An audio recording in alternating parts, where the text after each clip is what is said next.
Suamiku pamit dinas keluar kota. Tapi saat pulang dia membawa seorang anak dari hasil perselingkuhannya.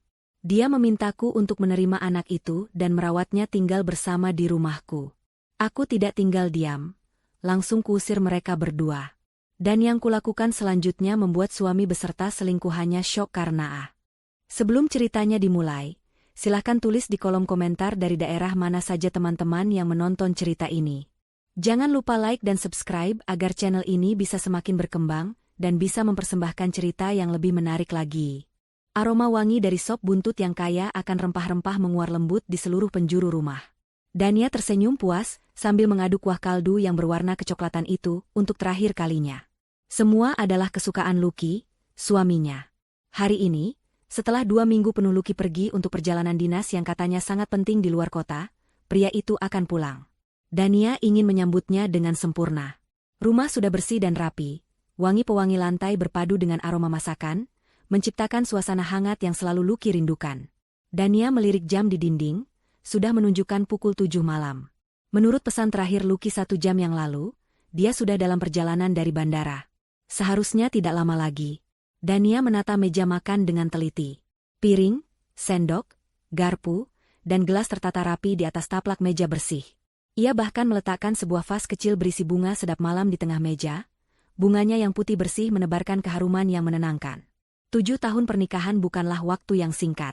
Selama itu, mereka telah membangun semuanya dari nol. Dari sebuah kontrakan sempit, hingga kini menempati rumah hasil jerih payah mereka sendiri. Setidaknya, itulah yang Dania yakini.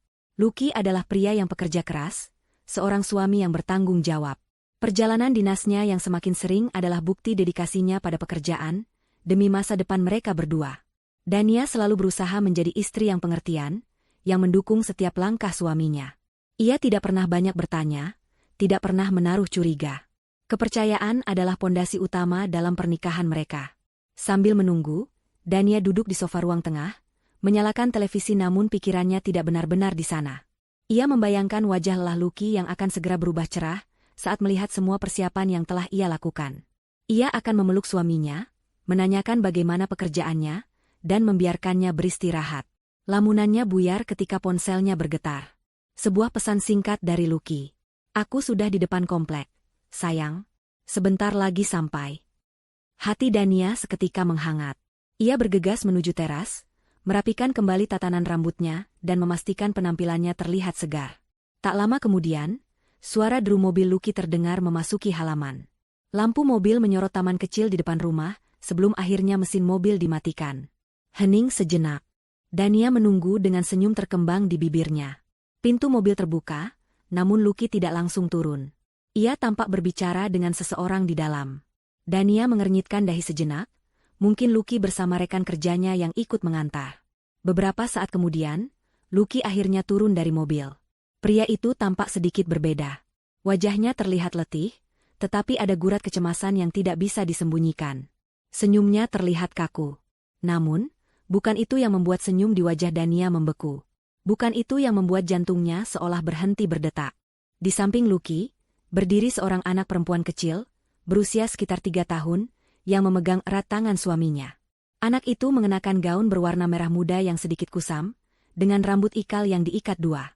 Matanya yang besar dan bulat menatap Dania dengan tatapan takut dan polos. Dunia Dania seakan berhenti berputar. Siapa anak ini? Mengapa dia bersama Lucky? Ribuan pertanyaan menyerbu benaknya, menciptakan badai kebingungan yang menyesakan. Lucky berjalan mendekat dengan langkah ragu. Anak perempuan itu bersembunyi di balik kakinya, sesekali mengintip ke arah Dania. Dania, panggil Lucky dengan suara serak. Dania tidak menjawab. Matanya terpaku pada sosok kecil yang asing itu. Seluruh kehangatan yang tadi ia rasakan lenyap dalam sekejap, digantikan oleh hawa dingin yang menusuk hingga ke tulang. Sayang, aku pulang, kata Lucky lagi, mencoba tersenyum, namun gagal total. Dania tetap diam, tatapannya tajam menuntut penjelasan. Lucky menelan ludah, terlihat jelas kegugupan di wajahnya. Ia berjongkok, mengelus kepala anak itu dengan lembut. Dania, kenalkan. Lucky berhenti sejenak, mencari kekuatan untuk melanjutkan kalimatnya. Namanya Lila. Dania masih tidak bersuara. Keheningan di antara mereka terasa begitu pekat dan menakutkan. Lucky menarik napas dalam-dalam, lalu mengucapkan kalimat yang menghancurkan seluruh dunia Dania hingga berkeping-keping. Dia, anakku. Waktu terasa berhenti. Suara jangkrik di taman terdengar lebih keras dari biasanya. Aroma sop buntut yang tadi begitu menggugah selera kini terasa memuakan. Anakku. Kata itu terus terngiang di telinga Dania, seperti gema di sebuah jurang yang dalam dan gelap. Anak Lucky? Bagaimana mungkin? Selama 7 tahun pernikahan mereka, Tuhan belum menitipkan seorang anak pun pada mereka. Mereka sudah mencoba berbagai cara, berkonsultasi dengan banyak dokter, namun hasilnya nihil. Dan kini, Lucky pulang membawa seorang anak perempuan dan mengakuinya sebagai anaknya? Pikiran Dania berputar cepat, mencoba memproses informasi yang mustahil ini. Kilasan-kilasan percakapan mereka beberapa waktu terakhir muncul di benaknya. Perjalanan dinas yang mendadak. Telepon yang sering tidak diangkat. Alasan lembur yang tidak masuk akal. Semua kebohongan itu kini tersusun menjadi sebuah gambar utuh yang mengerikan. Pengkhianatan. Aku bisa jelaskan, kata Lucky lirih, melihat wajah istrinya yang pucat pasi. Ia mencoba meraih tangan Dania, namun Dania mundur selangkah, seolah sentuhan Lucky bisa membakarnya. Tatapan Dania yang tadinya penuh kebingungan, kini berubah menjadi tatapan kosong.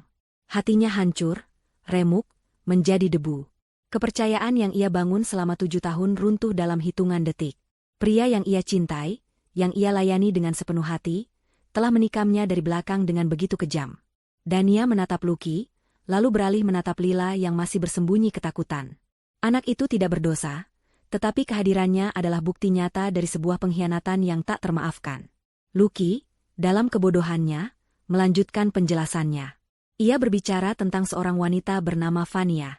Seorang rekan kerja dari proyek lamanya. Sebuah kesalahan, katanya. Sebuah hubungan singkat yang tidak pernah ia duga akan menghasilkan seorang anak. Ia bercerita bahwa Vania tidak sanggup merawat Lila, bahwa Vania memiliki kehidupannya sendiri. Dan kemudian, Lucky mengucapkan permintaan paling gila yang pernah Dania dengar. Aku tahu aku salah, Dania. Aku sangat menyesal. Tapi Lila tidak bersalah. Dia butuh seorang ibu. Aku mohon padamu, terima dia. Mari kita rawat dia bersama-sama. Anggap saja dia anak kita. Permintaan itu adalah tamparan terakhir yang menyadarkan Dania dari keterkejutannya. Rasa sakit di hatinya tiba-tiba menguap, digantikan oleh amarah yang membara, amarah yang dingin dan menusuk. Ia tidak menangis. Air matanya seolah mengering, berubah menjadi es di dalam jiwanya. Dania menatap Lucky dengan tatapan yang belum pernah pria itu lihat sebelumnya. Tatapan mata seorang asing. Tanpa mengucapkan sepatah kata pun, Dania berbalik badan, melangkah masuk ke dalam rumah dengan langkah yang mantap dan menakutkan. Ia berjalan lurus ke kamar mereka, tempat di mana Lucky baru saja meletakkan kopernya.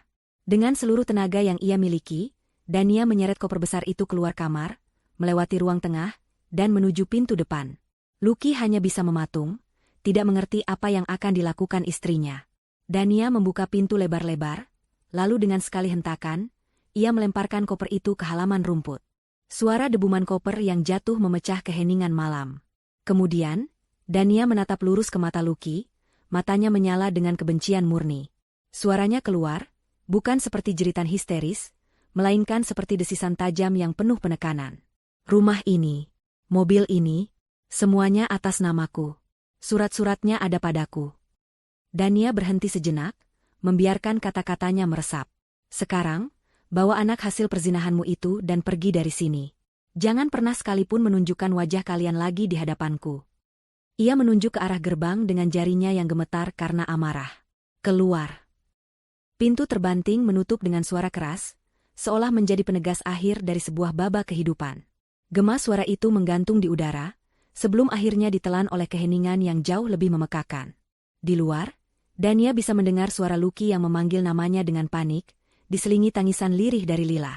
Namun, Dania tidak bergeming. Ia bersandar di balik pintu, tubuhnya kaku, telinganya seolah tuli.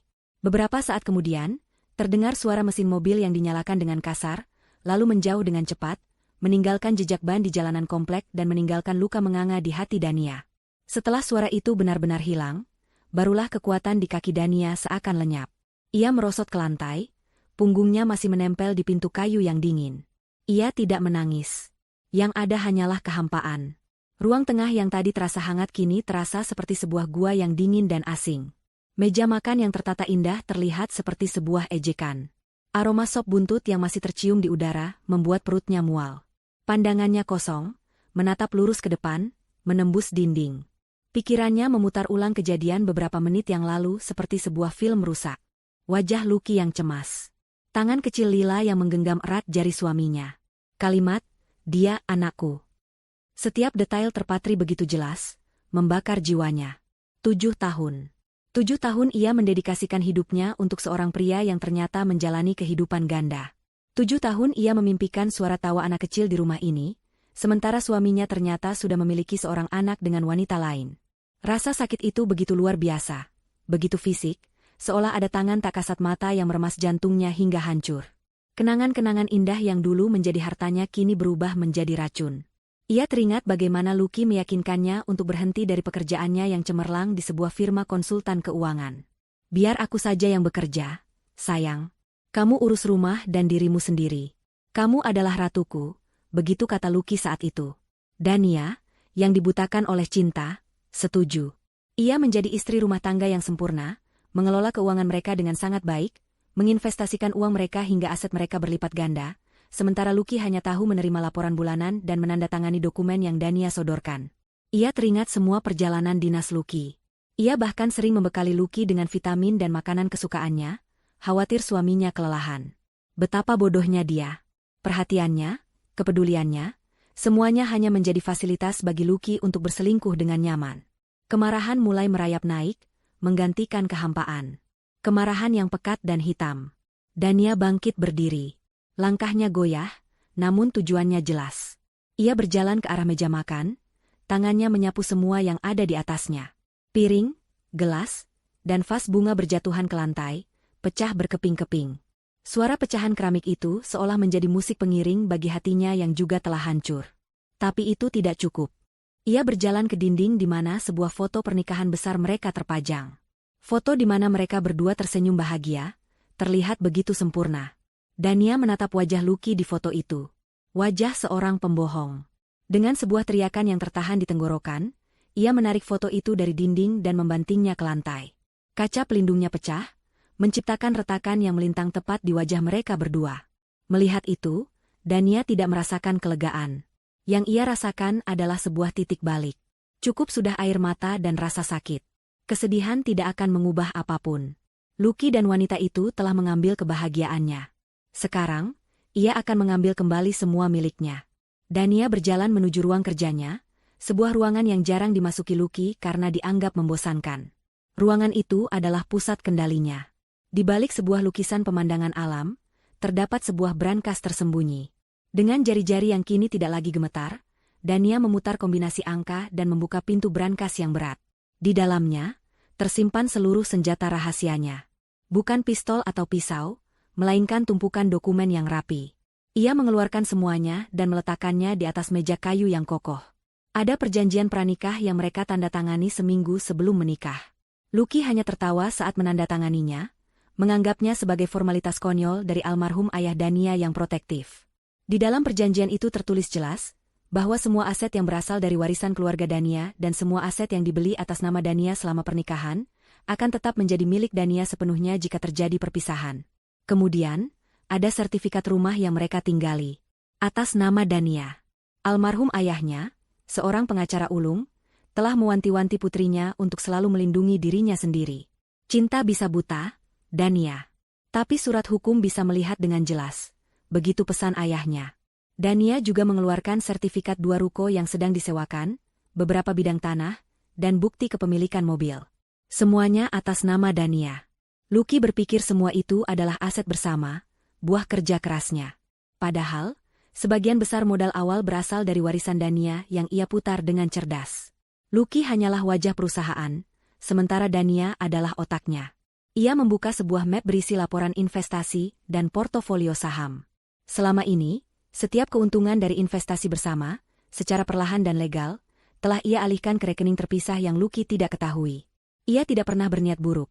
Ia hanya melakukan apa yang ayahnya ajarkan, menyiapkan dana darurat dan payung pengaman. Ia tidak pernah menyangka payung itu akan ia gunakan untuk melindungi dirinya dari badai yang diciptakan oleh suaminya sendiri. Melihat semua dokumen itu di depan matanya, sebuah rencana yang dingin dan kejam mulai terbentuk di benak Dania. Rencana ini bukan tentang balas dendam yang membabi buta. Ini tentang keadilan. Ini tentang mengambil kembali kendali atas hidupnya. Lucky telah meremehkannya, menganggapnya hanya sebagai istri rumah tangga yang naif dan penurut. Malam ini, Lucky akan belajar bahwa ia telah membangunkan seekor singa betina yang selama ini tertidur. Dania tidak akan membiarkan Lucky dan selingkuhannya hidup bahagia di atas penderitaannya, menggunakan harta yang bukan hak mereka. Ia akan membuat Lucky merasakan bagaimana rasanya tidak memiliki apa-apa. Ia akan membiarkan pria itu tenggelam dalam lubang yang ia gali sendiri. Vania, wanita itu, yang pasti tergiur dengan citra sukses Lucky, akan segera melihat wujud asli pria itu, seorang pecundang yang hidup dari kekayaan istrinya. Dania mengambil ponselnya. Jarinya dengan mantap mencari sebuah nama di daftar kontak. Pak Suryo. Beliau adalah penasihat keuangan sekaligus pengacara kepercayaan keluarganya sejak lama, orang yang membantunya menyusun semua strategi perlindungan aset ini. Dania menarik napas dalam-dalam, mengembuskannya perlahan, membuang sisa-sisa kerapuhan dari dalam dirinya. Ketika ia menekan tombol panggil, suaranya yang keluar terdengar tenang, datar, dan tanpa emosi. Halo, selamat malam, Pak Suryo. Maaf mengganggu.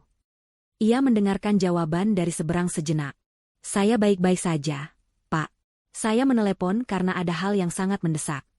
Dania berhenti, matanya menatap tajam ke arah foto pernikahan mereka yang pecah di lantai. Sudah waktunya. Saya mau kita laksanakan rencana kontingensi yang pernah kita siapkan. Cairkan semua investasi atas nama Lucky Pratama yang menggunakan jaminan aset saya. Tarik semua fasilitas kartu kredit dan jalur pinjaman yang saya jamin. Pindahkan semua dana dari rekening bersama ke rekening pribadi saya. Saya mau, besok pagi pukul 9 tepat, saat ban mulai beroperasi, dia tidak lagi memiliki akses ke Rp1 pun uang saya. Keheningan sejenak di ujung telepon, sebelum Pak Suryo menjawab dengan singkat, akan saya laksanakan, Bu Dania. Setelah menutup telepon, Dania tidak merasakan apa-apa selain kelegaan yang dingin. Malam ini mungkin malam terpanjang dalam hidupnya. Tapi besok, akan menjadi awal dari hari penghakiman untuk Lucky. Vania terbangun oleh seberkas cahaya matahari yang berhasil menyelinap masuk melalui celah gorden tebal di kamar hotel. Ia meregangkan tubuhnya di atas kasur empuk berukuran besar, merasakan spray sutra yang lembut membelai kulitnya. Sebuah senyum kemenangan terukir di wajahnya. Semalam adalah malam yang penuh gejolak, diwarnai oleh drama pengusiran oleh istri tua Lucky. Vania sempat panik, namun Lucky berhasil menenangkannya. Pria itu membawanya ke hotel bintang 5 terbaik di kota, memesan kamar suite yang mewah, dan berjanji bahwa ini hanyalah awal dari kehidupan indah yang akan mereka jalani. Vania mempercayainya. Baginya, Dania hanyalah masa lalu. Wanita kampungan yang tidak tahu cara menikmati hidup. Sekarang adalah eranya, era Vania dan putrinya, Lila. Ia melirik ke samping. Lucky masih tertidur, namun tidurnya tampak tidak nyenyak. Dahinya berkerut dan sesekali ia bergumam tidak jelas. Vania mendengus pelan. Drama semalam pasti membuatnya lelah. Di sofa dekat jendela, Lila juga masih tertidur pulas, tubuh mungilnya dibalut selimut tebal dari hotel.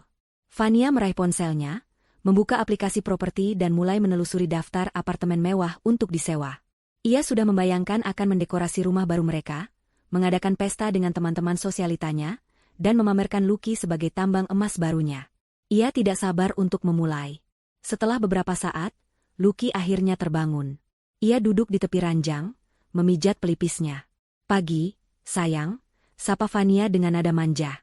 Aku sudah lihat-lihat apartemen yang bagus. Nanti kita lihat lokasinya, ya? Lucky memaksakan seulas senyum. Tentu. Tapi kita sarapan dulu, kasihan Lila pasti lapar. Ia berusaha terdengar normal, berusaha menampilkan citra pria mapan yang memegang kendali, namun kegelisahan menggerogoti hatinya. Pengusiran yang dilakukan Dania semalam lebih dari sekadar amarah seorang istri. Tatapan mata Dania yang dingin dan kata-katanya yang menusuk tentang kepemilikan aset membuatnya sangat tidak nyaman. Namun, ia menepis pikiran itu. Mungkin Dania hanya menggertak. Mana mungkin wanita rumahan seperti dia berani macam-macam. Mereka pun bersiap-siap dan turun ke restoran hotel untuk sarapan. Suasana restoran yang elegan dan pilihan makanan yang melimpah ruah kembali menumbuhkan rasa percaya diri Lucky. Ia memesan banyak makanan, ingin menunjukkan pada Vania bahwa ia mampu memberikan apapun yang wanita itu inginkan. Lila makan dengan lahap, wajah polosnya tampak gembira.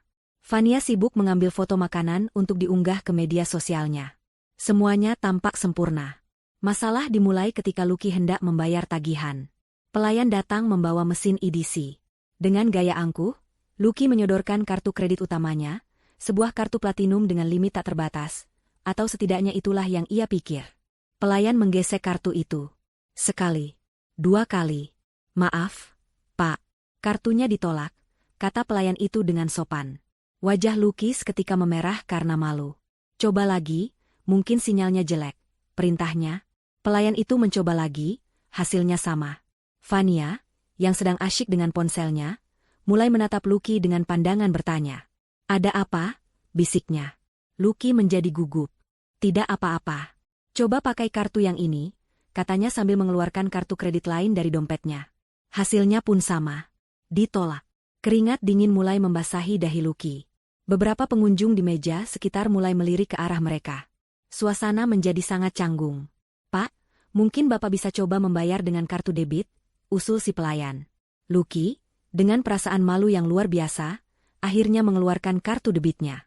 Ini adalah kartu untuk rekening gajinya, seharusnya ada cukup uang di sana. Tapi sekali lagi, mesin itu menunjukkan tulisan, transaksi ditolak. Kepanikan kini benar-benar mencengkeram Lucky.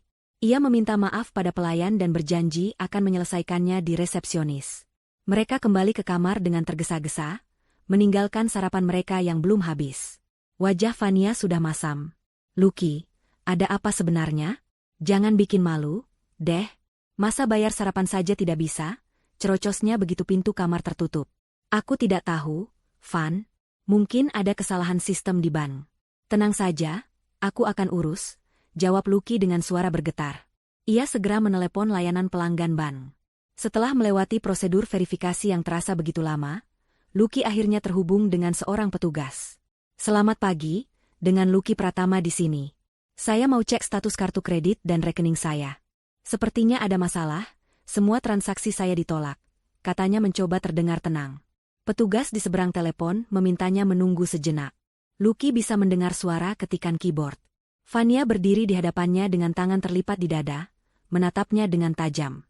Sementara itu, di rumahnya yang sunyi, Dania sedang duduk di teras belakang sambil menikmati secangkir teh melati.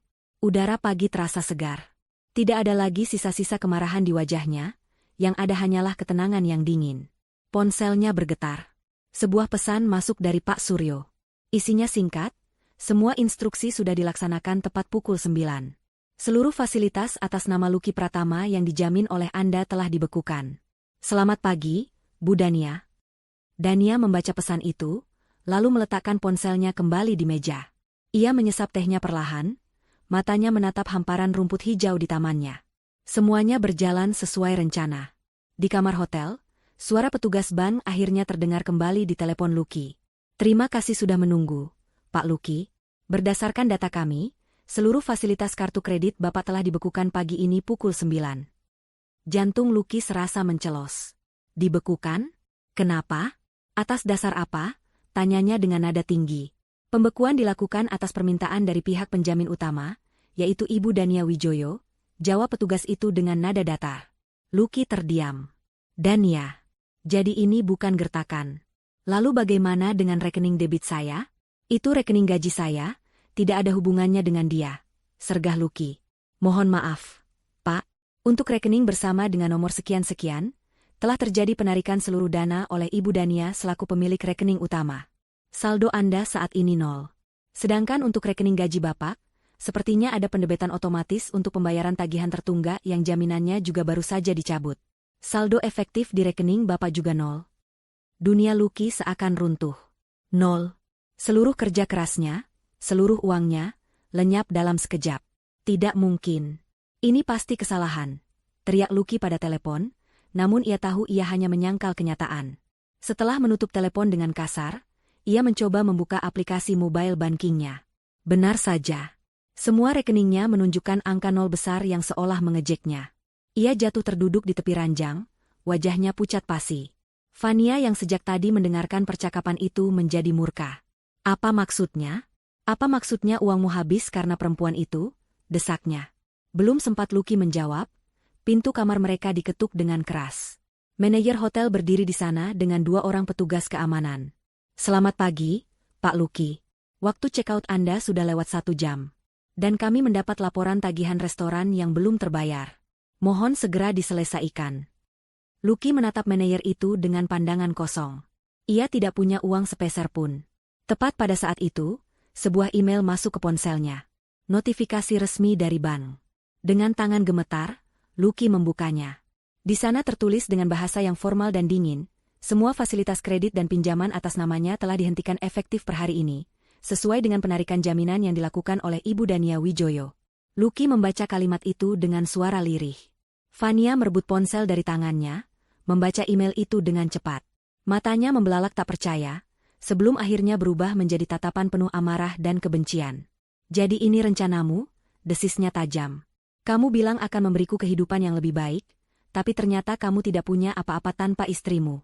Kamu bawa aku dan Lila ke sini hanya untuk jadi gelandangan. Fania mengambil bantal sofa dan melemparkannya sekuat tenaga ke wajah Lucky. Pria tidak berguna. Puncak kemarahan Fania adalah awal dari mimpi buruk yang sesungguhnya. Pertengkaran hebat tak terhindarkan, diwarnai dengan teriakan Fania yang memaki Lucky habis-habisan dan tangisan Lila yang ketakutan melihat kedua orang tuanya saling serang secara verbal. Manajer hotel yang mendengar keributan itu akhirnya kehilangan kesabaran. Dengan tegas, ia meminta mereka untuk segera mengemasi barang-barang mereka dan meninggalkan hotel. Tidak ada negosiasi. Lucky, dengan harga diri yang sudah terkoyak, tak bisa berbuat apa-apa. Mereka diantar keluar oleh petugas keamanan seperti sepasang pesakitan, melewati lobi yang ramai di bawah tatapan kasihan dan cemooh dari para tamu dan staf hotel. Momen itu terasa begitu surreal. Baru tadi pagi Fania merasa seperti seorang ratu yang akan menaklukkan dunia, kini ia terusir dari hotel dengan cara yang paling memalukan. Mereka masuk ke dalam mobil, satu-satunya tempat berlindung yang mereka miliki saat ini. Fania membanting pintu dengan keras. Lila masih terisak di kursi belakang.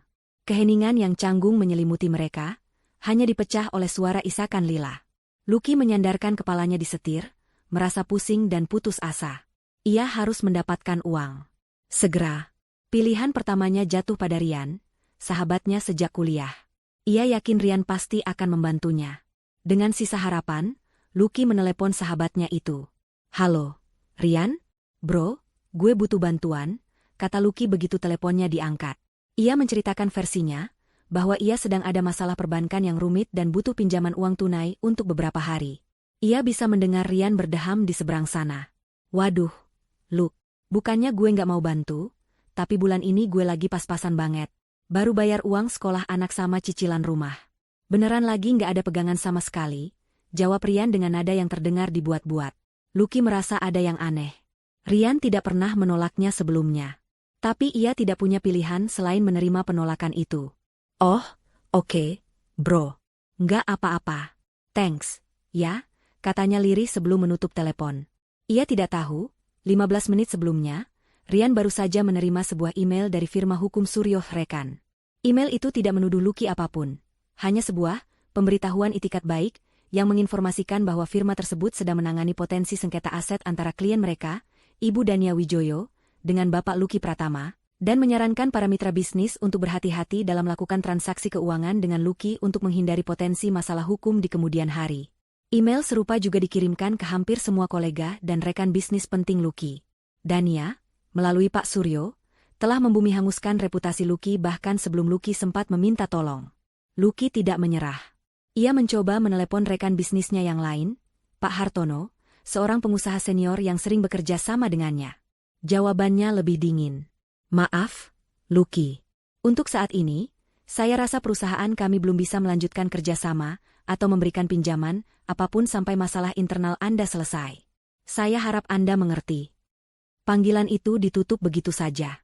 Lucky terperangah. Masalah internal? Berita menyebar begitu cepat? Ia mencoba lagi menghubungi pamannya, seorang pria kaya yang selama ini selalu membanggakannya. Hasilnya sama saja. Alasan yang dibuat-buat, nada yang dingin, dan penolakan yang tegas. Satu persatu, semua pintu yang ia pikir akan terbuka untuknya, tertutup rapat di depan wajahnya. Ia seperti terjangkit wabah penyakit yang membuat semua orang menjauhinya. Keputusasaan mulai menjalari dirinya. Ia bukan lagi Lucky Pratama yang sukses dan dihormati. Dalam waktu kurang dari 3 jam, ia menjadi seorang paria. Di kursi penumpang, Fania sama sekali tidak membantu. Ia terus mengomel tanpa henti. Terus sekarang kita mau kemana? Lila butuh makan. Dia butuh susu. Kamu ini gimana sih? Kenapa jadi begini? Setiap kalimatnya bagai belati yang menusuk harga diri Lucky yang sudah terluka. Tidak ada kata-kata penenang, tidak ada tawaran solusi, yang ada hanya tuntutan dan keluhan. Cinta dan kekaguman yang dulu Vania tunjukkan padanya kini lenyap tak berbekas, digantikan oleh kekecewaan dan amarah. Mobil mereka terus berputar tanpa tujuan di jalanan kota yang ramai. Panas matahari terasa menyengat. AC mobil yang terus menyala membuat indikator bensin semakin mendekati huruf E. Mereka bahkan tidak punya uang untuk membeli bensin. Di titik terendah dalam hidupnya, Lucky teringat satu benda berharga miliknya yang mungkin bisa diuangkan. Sebuah jam tangan mewah, hadiah dari almarhum ayahnya saat ia lulus sarjana. Jam itu adalah satu-satunya benda yang memiliki nilai sentimental dan tidak terikat secara hukum dengan Dania. Dengan berat hati, Lucky mengarahkan mobilnya ke sebuah pegadaian di pinggir jalan. Ia melepas jam itu dari pergelangan tangannya, merasakan kekosongan yang aneh. Di dalam toko yang pengap, seorang pria parubaya menaksir jam tangannya dengan tatapan tajam. Harga yang ditawarkan jauh di bawah harga pasar, sebuah penawaran yang mencekik leher. Tapi Lucky tidak punya pilihan. Ia butuh uang tunai sekarang juga. Ia menerima uang itu, beberapa lembar ratusan ribu yang terasa begitu hina jika dibandingkan dengan nilai kenangan jam tangan itu. Uang hasil gadai itu menjadi penyelamat sementara mereka. Cukup untuk membeli beberapa botol susu untuk Lila, makanan, bensin, dan yang terpenting, menyewa tempat tinggal. Bukan apartemen mewah yang Vania impikan, melainkan sebuah rumah kontrakan petak di sebuah gang sempit dan padat. Bau comberan menyambut mereka saat mereka turun dari mobil. Dinding kontrakannya berjamur, catnya mengelupas di sana-sini. Hanya ada satu ruangan serbaguna yang merangkap sebagai kamar tidur dan ruang tamu, serta sebuah kamar mandi kecil yang berkerak. Seekor tikus berlari melintasi ruangan saat mereka pertama kali masuk. Vania menatap semua itu dengan horor. "Kita akan tinggal di sini?" tanyanya dengan suara bergetar, matanya berkaca-kaca. "Ini neraka, Lucky." Lucky hanya bisa diam, menahan rasa malu dan amarah. "Ini hanya sementara, Van. Sampai aku bisa menyelesaikan masalah ini," jawabnya lemah. Malam itu, mereka tidur di lantai beralaskan tikar tipis yang mereka beli. Suara berisik dari tetangga yang bertengkar, deru motor yang lewat di gang, dan udara yang pengap membuat mereka tidak bisa tidur. Lucky menatap langit-langit yang retak, pikirannya kacau. Bagaimana hidupnya bisa berubah drastis dalam waktu 24 jam? Vania tidur memunggunginya, menjaga jarak sejauh mungkin. Lelah dan merasa pusing, Lucky memutuskan untuk keluar sebentar, mencari udara segar sekaligus membeli obat sakit kepala di warung depan gang. Namun, saat ia melangkah keluar dari pintu kontrakan yang reot, ia tak sengaja mendengar suara Vania yang sedang berbisik di telepon. Lucky berhenti, bersembunyi di balik dinding. "Iya, aku juga tidak menyangka dia semelarat ini," bisik Vania dengan nada kesal. "Aku terjebak di sini, di tempat yang menjijikkan. Istrinya itu licik sekali, semua hartanya dikuras habis. Aku benar-benar menyesal ikut dengannya." Ada jeda sejenak. "Coba saja waktu itu aku tidak menolakmu dan lebih memilih dia. Hidupku pasti tidak akan seperti ini." Jantung Lucky seolah berhenti berdetak. Rasa sakit karena dikhianati Dania terasa begitu hebat, tetapi rasa sakit mendengar ucapan Vania saat ini terasa berbeda.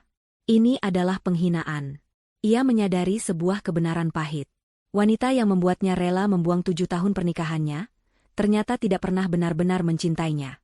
Vania hanya mencintai uangnya, gaya hidupnya, statusnya. Dan ketika semua itu hilang, cinta Vania pun ikut hilang. Lucky berdiri dalam kegelapan gang sempit itu, merasa menjadi orang paling bodoh di seluruh dunia. Hari-hari di rumah kontrakan sempit itu terasa seperti siksaan yang tak berujung.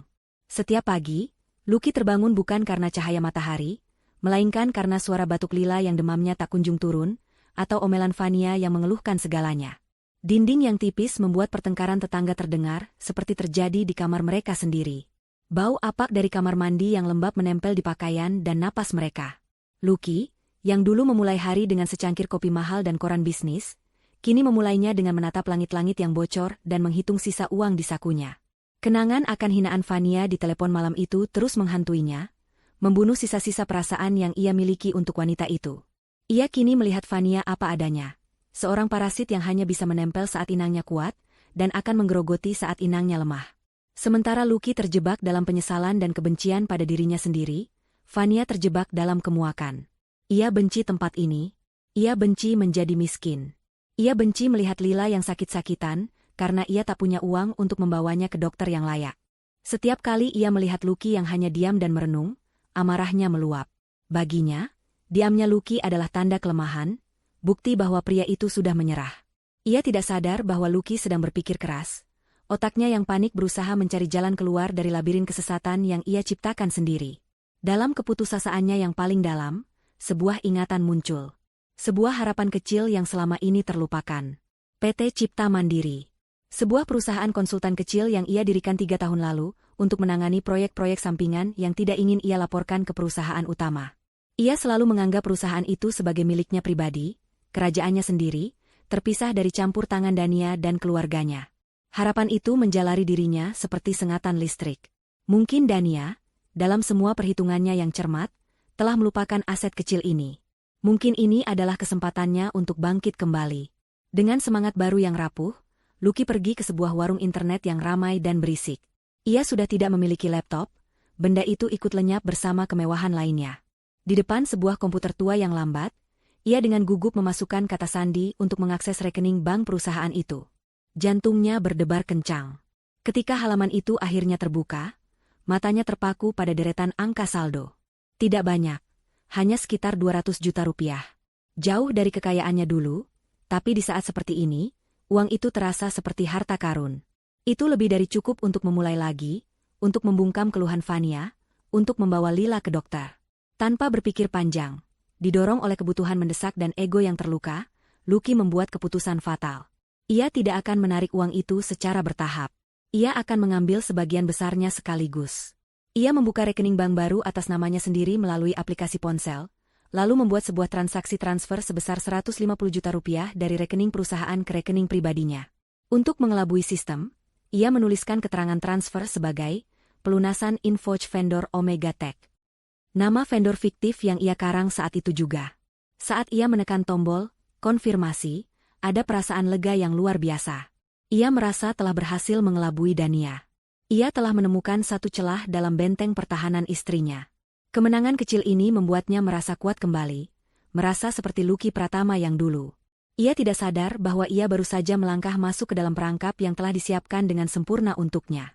Di kantornya yang mewah di pusat kota, Pak Suryo sedang meninjau laporan pasar saham ketika sebuah notifikasi email muncul di layarnya. Subjeknya, peringatan transaksi, PT Cipta Mandiri. Dengan tenang, ia membuka email itu. Sistem pemantau otomatis yang ia pasang di semua aset yang terafiliasi dengan keluarga Dania, telah mendeteksi adanya penarikan dana dalam jumlah besar yang tidak terjadwal. Pak Suryo menatap detail transaksi itu. Nama Lucky Pratama. Rekening ban baru. Keterangan vendor fiktif. Sebuah senyum tipis tersungging di bibirnya. Ia membuka laci mejanya, mengeluarkan sebuah map tebal berwarna merah dengan label Lucky Pratama, kontingensi B. Di dalamnya, terdapat semua dokumen pendirian PT Cipta Mandiri. Dokumen itu menunjukkan dengan jelas bahwa perusahaan itu didirikan sebagai anak perusahaan di bawah naungan salah satu perusahaan induk milik keluarga Dania. Lucky memang menjabat sebagai direktur, tetapi kepemilikan saham 100% berada di tangan Dania. Lucky, dalam kesombongannya, tidak pernah membaca detail akta pendirian. Penarikan dana pribadi tanpa persetujuan dewan direksi atau pemegang saham adalah sebuah tindakan penggelapan. Kejahatan kerah putih yang jelas dan tak terbantahkan. Di belahan kota yang lain, Dania sama sekali tidak memikirkan Lucky. Ia sedang sibuk membangun kembali hidupnya. Pagi itu ia habiskan bersama seorang desainer interior, membahas rencana untuk merombak total kamar tidur utama. Saya mau ganti semuanya, Mbak. Warna cat, perabotan, bahkan posisi tempat tidurnya. Saya mau saat saya masuk ruangan itu, tidak ada satupun kenangan tentang dia yang tersisa, ujar Dania dengan nada tegas. Setelah itu, ia langsung menuju kantor barunya, sebuah ruang kerja modern yang ia sewa untuk menjalankan bisnis konsultannya sendiri. Klien-klien lamanya dari firma terdahulu, yang selalu menghormati kecerdasannya, dengan senang hati kembali bekerja sama dengannya. Siang itu, ia memimpin sebuah rapat dengan percaya diri, memaparkan strategi investasi yang brilian di hadapan beberapa calon investor. Penampilannya sangat berbeda. Rambutnya ditata dengan gaya yang lebih profesional. Pakaiannya menunjukkan keanggunan dan kekuasaan. Tidak ada lagi jejak istri rumah tangga yang polos. Yang ada kini adalah seorang Dania Wijoyo, seorang pebisnis wanita yang tangguh dan independen. Ia telah mengubah rasa sakitnya menjadi kekuatan, mengubah reruntuhan pernikahannya menjadi pondasi untuk istananya yang baru. Ponselnya berdering di tengah rapat. Ia melihat nama Pak Suryo di layar. Dengan sopan ia meminta izin kepada para kliennya dan berjalan ke sudut ruangan yang berjendela kaca, menyuguhkan pemandangan gedung-gedung pencakar langit. "Halo, Pak Suryo," sapanya dengan tenang. "Saya punya kabar baik, atau mungkin buruk, tergantung dari sudut pandang mana kita melihatnya," kata Pak Suryo di seberang sana. "Lucky sudah mengambil umpannya, Bu Dania. Dia baru saja mentransfer 150 juta rupiah dari rekening Cipta Mandiri ke rekening pribadinya. Bukti penggelapan sudah lengkap dan tidak terbantahkan. Kita bisa melaporkannya sekarang." Dania terdiam sejenak. Matanya menatap ke kejauhan, ke arah hamparan kota yang sibuk di bawahnya. Ia melihat betapa kecilnya mobil-mobil yang bergerak, betapa tidak berartinya mereka dari ketinggian ini. Begitu pula Lucky di matanya saat ini. Kecil dan tidak berarti. Sebuah senyum dingin yang nyaris tak terlihat menyentuh bibirnya. "Jangan sekarang, Pak," jawabnya dengan suara mantap. "Biarkan dia menikmati uang itu untuk sesaat. Beri dia tali yang cukup panjang untuk menggantung dirinya sendiri.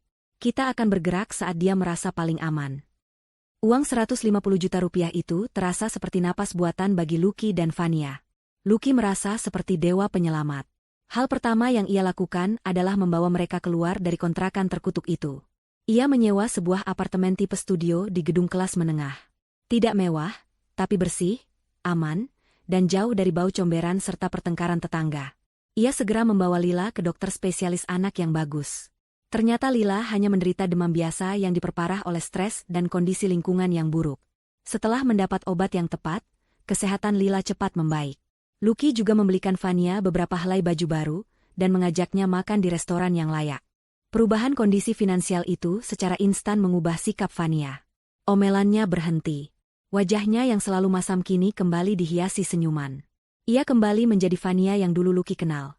Manja, penuh perhatian, dan memujanya. "Aku tahu kamu pasti bisa mengatasi ini, sayang. Kamu kan hebat," bisiknya sambil memeluk Lucky pada suatu malam. Lucky, yang begitu mendambakan kedamaian dan pengakuan, membiarkan dirinya terbuai. Ia ingin percaya bahwa Fania benar-benar mencintainya, bahwa sikap buruk Fania kemarin hanyalah reaksi wajar karena terkejut dan tertekan. Ia mengabaikan ingatan tentang percakapan telepon Fania di kontrakan, menganggapnya hanya sebagai luapan emosi sesaat. Ia mulai sibuk menghubungi kembali beberapa kontak bisnisnya, mencoba merintis usahanya dari nol dengan sisa modal yang ia miliki. Namun, respons yang ia dapatkan tetap dingin. Tembok tak kasat mata yang dibangun Dania ternyata terlalu kokoh untuk ia runtuhkan. Sementara Lucky berjuang dengan sia-sia, pikiran Fania bekerja ke arah yang berbeda. Ia sadar uang ini tidak akan bertahan lama. Lucky jelas sudah kehilangan pamornya di dunia bisnis. Cepat atau lambat, mereka akan kembali miskin. Fania tidak mau itu terjadi. Ia harus mencari solusi permanen, sebuah jalan keluar yang cepat dan menguntungkan. Dan dalam benaknya, solusi itu hanya punya satu nama, Dania. Fania meyakini bahwa di balik penampilan luarnya yang kini tampak tegar, Dania pastilah seorang wanita yang hancur dan kesepian. Wanita seperti itu, menurutnya, pasti sangat takut pada skandal publik. Reputasi adalah segalanya bagi orang kaya seperti Dania. Fania merasa ia memegang sebuah kartu truf. Ia bisa mengancam Dania, memerasnya, dan mendapatkan uang pesangon dalam jumlah besar untuk memulai hidup baru, mungkin tanpa Lucky sekalipun. Dengan keyakinan itu, Fania mulai menyusun senjatanya. Ia menghabiskan waktu berjam-jam menyusun draft pesan dan status media sosial yang akan ia gunakan untuk menyerang Dania. Isinya penuh dengan kebohongan yang dibungkus dengan narasi menyedihkan. Ia akan menggambarkan dirinya sebagai korban, seorang wanita lugu yang diperdaya Lucky, dan Dania sebagai istri dingin yang tidak pernah bisa memberikan kebahagiaan pada suaminya, sehingga mendorong Lucky ke pelukan wanita lain. Ia bahkan dengan sengaja menjatuhkan setrika panas ke lengannya untuk menciptakan luka bakar kecil, lalu memotretnya. Luka itu akan ia gunakan sebagai bukti bahwa Dania telah menyewa preman untuk mengintimidasinya. Ia merasa rencananya sangat cerdik. Ia akan memukul Dania di titik terlemahnya, harga diri dan citra publik. Setelah merasa persiapannya cukup, Fania berhasil mendapatkan nomor ponsel pribadi Dania dari daftar kontak lama di ponsel Lucky. Dengan jantung berdebar karena antisipasi dan keserakahan, ia menekan nomor itu. Panggilan itu tersambung. "Halo?" Terdengar suara Dania yang tenang. "Halo, Dania. Ini aku, Fania," kata Fania, mencoba membuat suaranya terdengar angkuh. Aku tidak punya banyak waktu. Aku hanya ingin menawarkanmu sebuah kesepakatan. Aku tahu kamu tidak ingin nama baikmu dan keluarga besarmu hancur karena skandal perselingkuhan suamimu, kan? Dania tidak menjawab. Keheningan di seberang sana membuat Fania semakin percaya diri. Aku bisa membuat hidupmu seperti neraka. Aku akan menceritakan semuanya ke media. Tentang bagaimana kamu gagal sebagai istri, bagaimana? Berapa hargamu? Potong Dania, suaranya terdengar datar, nyaris bosan. Fania terkejut dengan respons langsung itu, tapi ia menganggapnya sebagai tanda bahwa umpannya berhasil. 5 miliar rupiah, katanya tanpa ragu. Transfer uang itu ke rekeningku, dan aku bersama Lila akan menghilang selamanya dari kehidupan kalian. Anggap saja itu biaya untuk membersihkan kekacauan yang dibuat suamimu. Fania tersenyum licik, membayangkan tumpukan uang yang akan segera menjadi miliknya. Namun, yang terdengar dari seberang bukanlah suara kepanikan, melainkan sebuah tawa kecil yang dingin. 5 miliar? Fania, harga dirimu ternyata murah sekali. Sikap Dania yang meremehkan itu membuat Fania marah. Jangan main-main denganku. Aku punya bukti-bukti yang bisa menghancurkanmu, ancamnya. Oh, ya? Bukti apa? Foto luka bakar palsumu itu, balas Dania dengan tenang. Fania terkesiap. Bagaimana Dania bisa tahu? Atau cerita karanganmu tentang aku yang menjadi istri yang buruk? Lanjut Dania. Silakan saja. Tim pengacara saya sudah menyiapkan tuntutan balik atas pencemaran nama baik. Setiap kata yang kamu tulis atau ucapkan di depan publik, hanya akan menambah jumlah nol pada gugatan ganti rugi yang harus kamu bayar padaku. Fania mulai panik. Ini tidak berjalan sesuai rencananya. Dan kalau kita bicara soal bukti, suara Dania tiba-tiba berubah menjadi sedingin es. Aku yang punya bukti sesungguhnya. Aku punya rekaman lengkap percakapan teleponmu dengan teman priamu di rumah kontrakan itu. Rekaman saat kamu mengatakan bahwa Lucky sudah melarat, dan kamu menyesal telah ikut dengannya. Kira-kira, media lebih tertarik dengan cerita sedihmu, atau dengan bukti bahwa kamu sebenarnya adalah seorang wanita materialistis yang meninggalkan kekasihmu begitu dia jatuh miskin? Darah serasa surut dari wajah Fania. Tubuhnya gemetar. Ia tidak bisa berkata-kata. Sebelum ia sempat memproses semuanya, Dania melancarkan serangan terakhirnya. Oh, dan satu hal paling penting yang sepertinya kamu lupakan. Uang yang sedang kalian pakai untuk menyewa apartemen dan berfoya-foya saat ini, itu adalah uang hasil penggelapan yang dilakukan Lucky dari salah satu perusahaan keluargaku. Kami punya bukti transfernya, kami punya aktanya, kami punya semuanya. Dania berhenti sejenak, membiarkan informasi itu meresap ke dalam pikiran Fania yang sudah kacau. Jadi, dengarkan aku baik-baik. Kamu punya dua pilihan. Pilihan pertama, kamu teruskan ancaman bodohmu ini, dan detik itu juga aku akan menyerahkan semua bukti ke polisi. Bukti penggelapan Lucky dan bukti percakapanmu yang menunjukkan kamu sadar akan kondisi finansialnya, yang bisa membuatmu terseret sebagai kaki tangan penada hasil kejahatan. Kalian bisa mendekam di penjara bersama-sama. Suara Dania terdengar begitu menakutkan. Pilihan kedua, kamu diam, tutup mulutmu rapat-rapat. Mungkin, kalau suasana hatiku sedang baik, aku hanya akan memenjarakan Lucky saja. Sekarang, pikirkan baik-baik nasibmu. Dan yang lebih penting, pikirkan nasib putrimu. Klik. Panggilan itu diputus oleh Dania. Fania masih berdiri mematung di tengah apartemennya, ponsel masih menempel di telinga. Ia merasa begitu bodoh. Senjata yang ia pikir akan memberinya kekayaan dan kebebasan, kini telah berbalik arah dan menodong tepat di jantungnya sendiri. Ancaman Dania di telepon bergema di kepala Fania siang dan malam, berubah menjadi monster paranoia yang menggerogoti kewarasannya. Setiap suara langkah kaki di koridor apartemen, setiap dering telepon, setiap sirene mobil di kejauhan, membuatnya tersentak ketakutan. Ia yakin Dania akan mengirim polisi untuk menangkapnya kapan saja.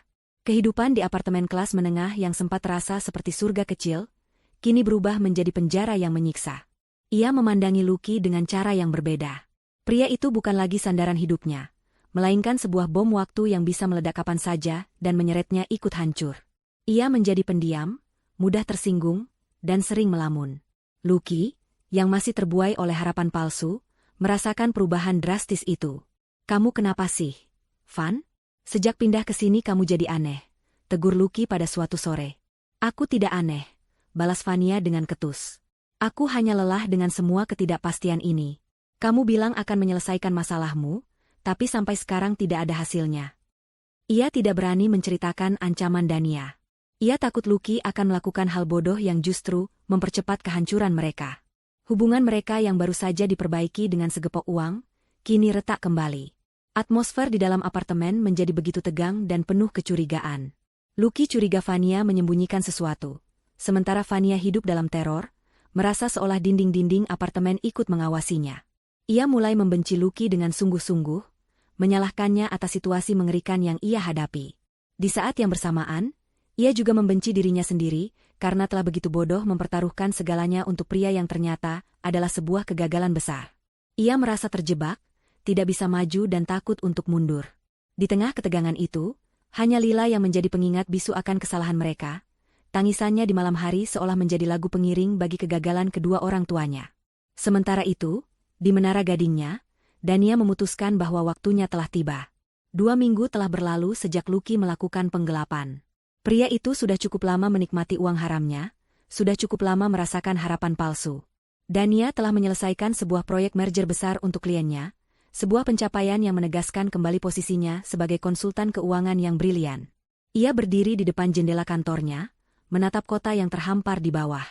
Ia merasa kuat, terkendali, dan siap untuk mengakhiri drama ini. Dengan jari yang mantap, ia mengirim sebuah pesan singkat kepada Pak Suryo. Pesan itu hanya terdiri dari 2 kata, laksanakan sekarang. Badai yang sempurna itu datang pada hari Selasa, pukul 4 sore. Lucky dan Vania sedang berada di puncak pertengkaran mereka. Lucky baru saja menerima penolakan kerjasama untuk yang kesekian kalinya, sementara Vania terus mendesaknya untuk mencari uang lebih banyak. Uang kita semakin menipis. Luke, kamu mau kita kembali ke kontrakan bau itu? Teriak Vania. Tepat saat itu, pintu apartemen mereka diketuk dengan keras dan tegas. Lucky, dengan wajah kesal, membuka pintu dengan kasar, mengira itu adalah petugas kebersihan. Namun yang berdiri di hadapannya adalah 3 orang polisi berseragam dan seorang pria berpakaian preman yang menunjukkan lencana dan surat perintah penangkapan. Selamat sore, Bapak Lucky Pratama. Anda kami tahan atas dugaan tindak pidana penggelapan dana dan penipuan, kata detektif itu dengan suara datar. Dunia Lucky seakan berhenti berputar untuk kedua kalinya. Wajahnya pucat pasi, matanya membelalak tak percaya. Apa? Ini pasti kesalahan. Saya tidak melakukan apa-apa. Serunya, suaranya bergetar. Tapi polisi tidak memberinya waktu untuk berdebat. 2 petugas langsung memegang lengannya, memborgol tangannya di belakang punggung.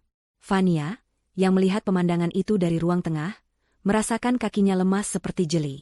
Jantungnya berdebar begitu kencang hingga terasa sakit. Inilah akhir.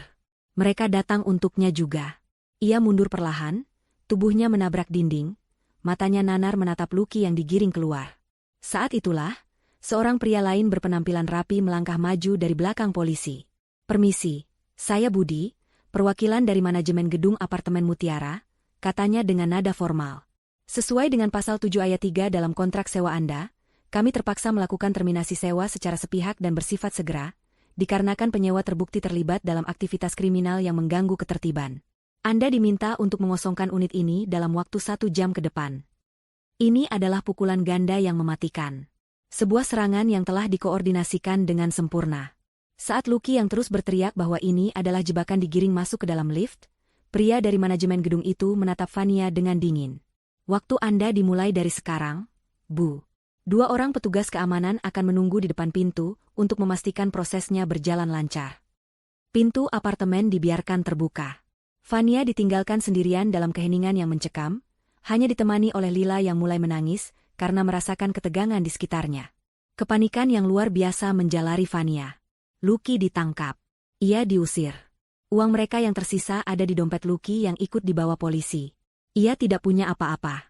Ia tidak punya siapa-siapa. Dan yang lebih menakutkan, ia takut namanya ikut terseret dalam kasus Lucky. Ancaman Dania terngiang kembali di telinganya. Didorong oleh insting bertahan hidup yang paling primitif dan egois, Vania bergerak seperti orang gila.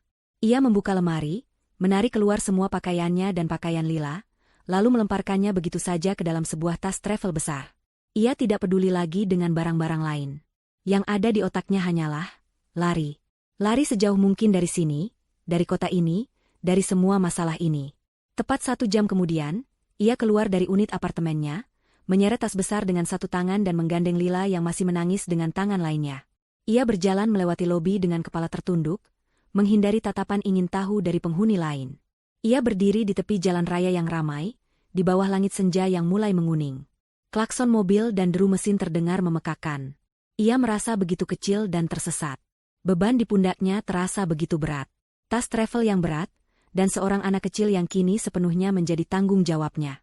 Dalam puncak keputusasiannya, sebuah pikiran buruk melintas di benaknya. Ia tidak bisa melakukannya. Ia tidak bisa merawat Lila sendirian dalam kondisi seperti ini. Ia tidak punya uang, tidak punya tujuan. Lila hanya akan menjadi beban yang akan menenggelamkannya. Dengan hati yang telah mati rasa, ia memanggil sebuah taksi, meminta sopir untuk membawanya ke taman kota terbesar. Di sana, ia membelikan Lila es krim terakhir. Sambil melihat putrinya makan dengan polos, Fania menulis beberapa kata di secari kertas yang ia robek dari buku catatan. Ia melipat kertas itu dan memasukkannya ke dalam saku gaun Lila. "Tolong jaga anak saya. Namanya Lila. Ibunya tidak mampu merawatnya." Setelah es krim itu habis, Fania memeluk Lila dengan erat untuk sesaat. "Ibu ke toilet sebentar, ya? Kamu tunggu di sini, jangan kemana-mana," bisiknya dengan suara bergetar. Itu adalah kebohongan terakhirnya. Fania berdiri, berbalik badan, dan berjalan cepat tanpa menoleh ke belakang.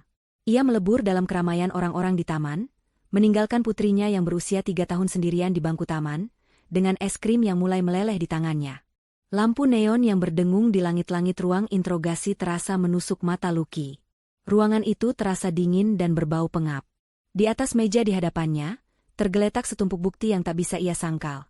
Salinan transfer bank, keterangan palsu yang ia tulis, dan akta pendirian PT Cipta Mandiri yang dengan jelas mencantumkan nama Dania Wijoyo sebagai pemilik tunggal. Semua perlawanan dalam dirinya padam. Tidak ada lagi teriakan tentang jebakan atau kesalahpahaman. Yang ada hanyalah pengakuan yang lirih dan penyesalan yang terlambat. Pengacara yang ditunjuk oleh negara untuk mendampinginya hanya bisa menggelengkan kepala. "Kasus Anda sangat berat, Pak Lucky. Buktinya terlalu kuat. Hal terbaik yang bisa kita harapkan adalah keringanan hukuman jika Anda bersikap kooperatif," kata pengacara itu tanpa banyak simpati. Lucky hanya bisa mengangguk pasrah. Malam itu, ia merasakan dinginnya lantai sel tahanan untuk pertama kali. Berbagi ruangan sempit dengan beberapa tahanan lain dengan berbagai kasus, ia merasa semua status dan harga dirinya telah dilucuti hingga telanjang. Bau pesing, dengkuran kasar, dan suasana penuh keputusasaan menjadi teman barunya. Inikah akhir dari semua ambisinya? Inikah buah dari pengkhianatannya? Ia teringat Dania, teringat kebaikan dan kepercayaan tulus istrinya yang telah ia hancurkan. Ia teringat rumah mereka yang nyaman, makanan hangat yang selalu tersedia, dan kehidupan teratur yang kini terasa seperti surga yang hilang. Di tengah malam yang panjang itu, untuk pertama kalinya setelah sekian lama, Lucky menangis. Bukan tangisan penyesalan biasa, tapi tangisan seorang pria yang benar-benar hancur, yang menyadari bahwa ia telah kehilangan segalanya karena kebodohannya sendiri. Keesokan harinya, saat kembali diinterogasi, Lucky memberanikan diri untuk bertanya. "Fania dan anak saya, Lila, bagaimana kabar mereka?" Detektif yang memeriksanya menatap Lucky dengan pandangan dingin. Wanita bernama Fania melarikan diri. "Kami sudah memasukkannya dalam daftar pencarian orang," jawab detektif itu. Jantung Lucky mencelos. "Fania kabur. Lalu anak saya?" tanya Lucky dengan suara tercekat. Detektif itu membuka sebuah map laporan. Seorang anak perempuan bernama Lila ditemukan oleh petugas keamanan sedang sendirian di Taman Mentari tadi malam. Ibunya meninggalkannya. "Anak itu sekarang aman, untuk sementara kami titipkan di panti asuhan kasih bunda." Kalimat itu menghantam Lucky seperti palu godam. Ditinggalkan. Anaknya, darah dagingnya, ditinggalkan begitu saja di taman seperti barang yang tidak diinginkan. Gambaran Lila yang sendirian dan ketakutan di tengah kegelapan malam membakar benaknya. Rasa sakit karena kehilangan harta dan kebebasan, seketika terasa tidak ada apa-apanya dibandingkan rasa bersalah yang kini menghancurkan jiwanya. Dialah penyebab semua ini. Keegoisannya telah menghancurkan Dania, memenjarakan dirinya sendiri, dan yang paling parah, menjadikan putrinya seorang anak terlantar. Di ruang interogasi itu, Lucky akhirnya menemukan penjaranya yang sesungguhnya. Sebuah penjara seumur hidup yang dibangun dari rasa bersalah dan penyesalan. Kabar tentang Lucky dan Fania sampai ke telinga Dania, melalui Pak Suryo pada pagi harinya. Ia mendengarkan laporan itu dengan tenang di kantornya yang megah. Lucky ditahan. Fania kabur. Semuanya berjalan sesuai skenario. Sebuah babak yang kelam dalam hidupnya telah resmi ditutup. Seharusnya ia merasa menang, seharusnya ia merasa puas. Tapi yang ia rasakan hanyalah sebuah kehampaan yang aneh. Balas dendamnya terasa manis, tapi meninggalkan sisa rasa yang pahit. Namun, laporan Pak Suryo belum selesai. Ada satu hal lagi, Bu Dania, mengenai anak itu, Lila. Dia sekarang ada di panti asuhan Kasih Bunda di wilayah Jakarta Timur. Kondisinya sehat, meskipun sedikit trauma. Informasi itu, entah kenapa, menyentuh sesuatu di dalam diri Dania. Selama ini, Lila hanyalah sebuah simbol. Simbol pengkhianatan Lucky. Simbol dari wanita perusak rumah tangganya. Tapi sekarang, mendengar nama panti asuhan yang nyata dan kondisi anak itu yang trauma, Lila berubah menjadi sosok yang real. Seorang anak kecil yang menjadi korban tak berdosa. Siang itu, Dania tidak bisa fokus bekerja. Bayangan seorang anak kecil yang sendirian di panti asuhan terus menghantuinya. Ia marah pada Lucky dan Fania, kemarahannya begitu besar. Bagaimana bisa mereka begitu tidak bertanggung jawab? Bagaimana bisa mereka membuang anak mereka sendiri demi menyelamatkan diri? Didorong oleh perasaan yang tidak bisa ia jelaskan, Dania membatalkan semua jadwal rapatnya sore itu. Ia masuk ke mobilnya dan menyetir tanpa arah. Sebelum akhirnya tanpa sadar ia sudah mengarahkan mobilnya menuju alamat panti asuhan yang tadi disebutkan oleh Pak Suryo. Ia memarkir mobilnya di seberang jalan, agak jauh dari gerbang panti. Dari dalam mobilnya yang ber-AC, ia bisa melihat halaman panti yang sederhana, di mana beberapa anak sedang bermain. Dan kemudian, ia melihatnya. Seorang anak perempuan kecil berambut ikal, duduk sendirian di ayunan. Anak itu tidak bermain, hanya duduk diam sambil memeluk sebuah boneka kusam. Lila. Dania menatap anak itu lama sekali. Ia melihat betapa kecilnya Lila, betapa rapuhnya ia terlihat di dunia yang begitu besar dan kejam. Tidak ada lagi kebencian di hati Dania saat menatapnya. Yang ada hanyalah perasaan iba yang mendalam. Anak ini tidak memilih untuk dilahirkan dari sebuah perselingkuhan. Anak ini tidak bersalah sama sekali. Pertarungannya adalah dengan Lucky dan Fania, orang-orang dewasa yang telah membuat pilihan buruk. Pertarungannya sudah selesai. Dan kini, di hadapannya, ada sisa-sisa dari pertempuran itu, seorang korban kecil yang tak berdaya. Amarah di hatinya perlahan luruh, digantikan oleh sesuatu yang lebih lembut, sesuatu yang lebih manusiawi. Ia tidak bisa mengubah masa lalu Lila, tapi mungkin, ia bisa membantu membentuk masa depannya. Dengan sebuah keputusan yang mantap, Dania mengambil ponselnya dan menghubungi Pak Suryo. Suaranya terdengar jernih dan penuh keyakinan. Pak Suryo, tolong atur ini untuk saya. Saya mau Anda membuat sebuah dana abadi atas nama donatur anonim untuk panti asuhan Kasih Bunda. Berikan donasi tahunan dalam jumlah yang sangat signifikan. Ia berhenti sejenak, matanya masih tertuju pada Lila yang masih duduk sendirian di ayunan. Dalam perjanjian donasi itu, masukkan satu klausul khusus. Dana tersebut sebagian besar harus dialokasikan untuk menjamin masa depan seorang anak bernama Lila. Pastikan dia mendapatkan gizi terbaik, perawatan kesehatan yang layak, dan yang terpenting, pendidikan setinggi mungkin, kalau bisa sampai ke luar negeri sekalipun. Biayai semuanya. Dan satu hal lagi, Pak. Tidak boleh ada seorang pun di dunia ini yang tahu bahwa dana itu berasal dari saya. Ini harus menjadi rahasia kita. Setelah menutup telepon, Dania menatap Lila untuk terakhir kalinya. Ia telah menyelesaikan balas dendamnya, tetapi dengan memilih untuk menyelamatkan masa depan anak dari pengkhianatan suaminya, Dania meraih kemenangannya yang paling sejati. Bukan dengan menghancurkan, tetapi dengan memberi harapan baru. 8 bulan berlalu seperti angin. Bagi Dania, 8 bulan itu adalah periode pembangunan dan pertumbuhan yang pesat. Bagi Lucky, 8 bulan itu adalah pelajaran panjang tentang kehilangan dan penyesalan di balik jeruji besi. Berkat sikap kooperatifnya selama persidangan dan pengakuannya yang penuh, hukumannya diringankan. Dan pada suatu pagi yang cerah, gerbang penjara terbuka dan Lucky melangkah keluar, kembali menjadi manusia bebas, namun tidak lagi utuh. Penjara telah mengubahnya. Tubuhnya yang dulu tegap kini sedikit membungkuk, lebih kurus, dengan rambut yang mulai ditumbuhi uban di pelipisnya. Tatapan matanya yang dulu penuh arogansi kini meredup, digantikan oleh sorot mata seorang pria yang telah melihat dasar jurang. Ia tidak lagi memiliki apa-apa. Tidak ada rumah untuk pulang, tidak ada pekerjaan yang menanti, tidak ada keluarga yang menyambut. Yang ia miliki hanyalah satu tujuan yang menggerakkan langkahnya yang lelah, menemukan Dania dan meminta maaf. Bukan untuk meminta kembali. Bukan untuk memohon uang. Ia hanya ingin mengucapkan kata maaf yang tulus dari dasar jiwanya yang telah hancur. Ia merasa berhutang permintaan maaf itu, bukan hanya pada Dania, tetapi juga pada dirinya sendiri, sebagai satu-satunya cara untuk memulai penebusan dosa. Namun, menemukan Dania ternyata tidak mudah. Ia sudah bukan lagi bagian dari dunia wanita itu. Nomor ponsel Dania telah berganti. Rumah lama mereka kini dijaga ketat. Teman-teman lama mereka semua menghindarinya seperti wabah.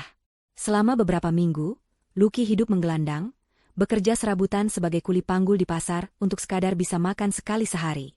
Setiap malam ia tidur di emperan toko, kedinginan dan kelaparan, sebuah hukuman fisik yang setimpal untuk dosa-dosanya.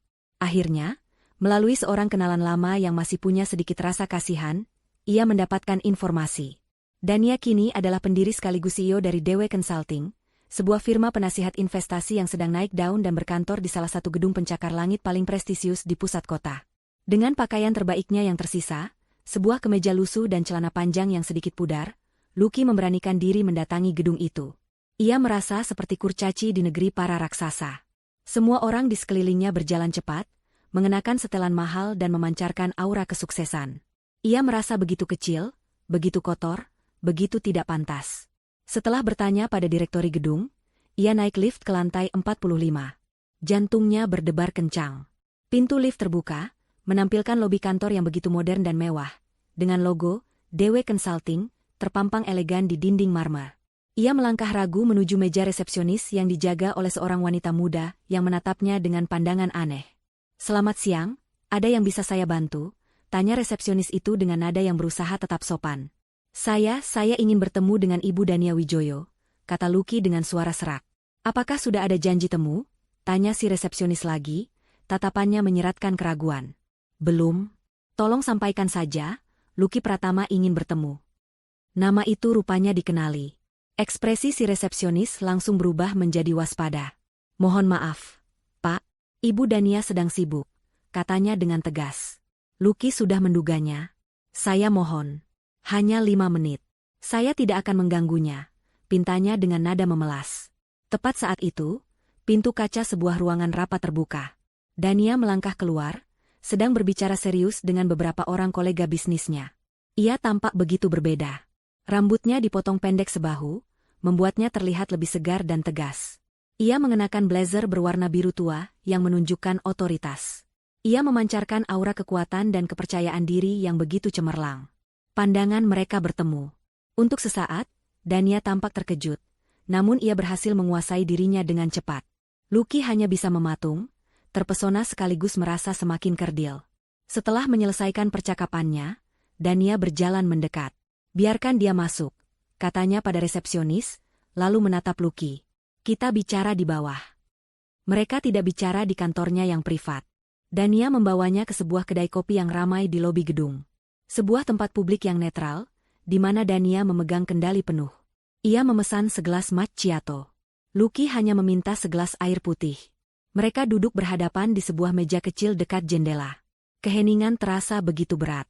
Akhirnya, Lucky yang memecahkannya. "Dania, aku..." Ia memulai, suaranya bergetar. "Aku kesini hanya untuk satu hal. Aku ingin minta maaf." Air mata mulai menggenang di pelupuk matanya.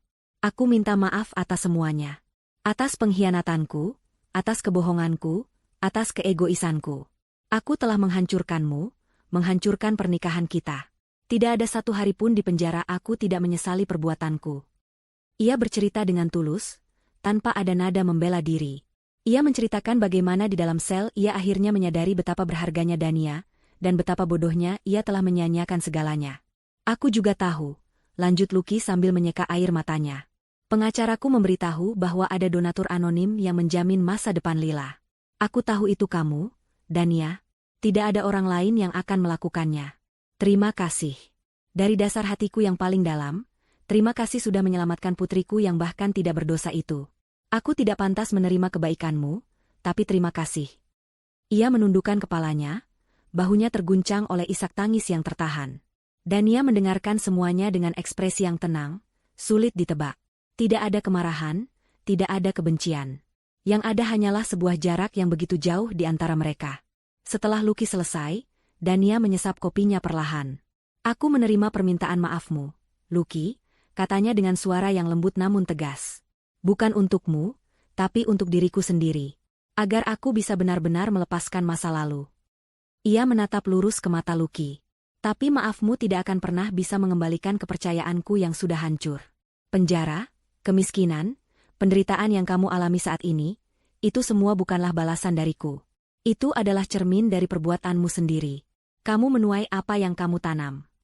Kata-kata itu diucapkan tanpa emosi, membuatnya terasa semakin menusuk. Dania kemudian membuka tas tangannya, mengeluarkan dompet, dan mengambil beberapa lembar uang ratusan ribu. Ia meletakkannya di atas meja, di samping gelas air putih Lucky. Lucky menatap uang itu dengan pandangan tidak mengerti. Ini bukan sedekah, kata Dania, seolah bisa membaca pikiran Lucky. Anggap ini sebagai penutup terakhir. Pelunasan dari semua hutang piutang emosional di antara kita. Gunakan uang ini untuk memulai hidup baru yang jujur, sekecil apapun itu. Dania kemudian berdiri. Pertemuan ini sudah selesai. Setelah hari ini, katanya sebagai kalimat perpisahan, jangan pernah lagi muncul di hadapanku. Hiduplah dengan penyesalanmu, dan biarkan aku hidup dengan kedamaianku. Tanpa menunggu jawaban, Dania berbalik badan dan berjalan pergi dengan langkah anggun dan mantap. Ia tidak menoleh ke belakang. Sama sekali. Lucky hanya bisa menatap punggungnya yang semakin menjauh, hingga akhirnya menghilang di antara keramaian. Ia duduk sendirian di meja itu, menatap lembaran uang di hadapannya. Babak hidupnya bersama Dania telah benar-benar berakhir. 2 tahun kemudian, waktu telah menjadi penyembuh sekaligus hakim yang adil. Roda kehidupan terus berputar, menempatkan setiap orang di posisi yang seharusnya mereka tempati. Dania Wijoyo kini berada di puncak dunianya. Firmanya, Dewe Consulting, telah menjadi salah satu nama yang paling dihormati di industri keuangan. Ia tidak hanya cerdas dalam berbisnis, tetapi juga dikenal karena integritasnya. Ia sering diundang menjadi pembicara di berbagai seminar, menginspirasi banyak wanita muda untuk berani mandiri dan mengejar impian mereka. Kehidupannya tidak hanya berputar di seputar pekerjaan. Ia telah menemukan kembali kebahagiaan dalam hal-hal sederhana. Ia mulai melakukan perjalanan keliling dunia, sesuatu yang selalu ia impikan namun selalu ia tunda demi Lucky. Ia mendaki gunung di Nepal, menyelam di Raja Ampat, dan menikmati seni di jalanan Paris. Ia belajar melukis, bergabung dengan sebuah klub buku, dan mengisi rumahnya yang dulu terasa dingin dengan tawa para sahabatnya. Ia tidak mencari cinta yang baru, karena ia telah menemukan cinta yang paling penting, cinta untuk dirinya sendiri. Suatu sore, saat sedang bersantai di rumah, sebuah email masuk ke komputernya. Email itu dari pengurus panti asuhan Kasih Bunda, sebuah laporan rutin yang selalu dikirimkan kepadanya melalui Pak Suryo untuk menjaga anonimitasnya. Di dalam email itu, terlampir sebuah foto. Foto seorang anak perempuan berusia 5 tahun, tersenyum ceria dengan seragam taman kanak-kanak, memegang sebuah piala juara lomba menggambar. Lila. Anak itu tumbuh menjadi gadis kecil yang cantik, sehat, dan tampak bahagia. Matanya yang dulu penuh ketakutan kini berbinar penuh rasa ingin tahu. Dania menatap foto itu lama sekali. Sebuah senyum tulus dan lembut rukir di bibirnya. Tidak ada lagi rasa sakit, tidak ada lagi jejak pengkhianatan. Yang ada hanyalah kedamaian. Ia telah berhasil mengubah warisan terburuk dari masa lalunya menjadi sebuah harapan terbaik untuk masa depan seorang anak. Di sudut kota yang lain, Lucky Pratama menjalani hidup yang jauh berbeda. Ia bekerja di sebuah pabrik mebel sebagai tukang amplas.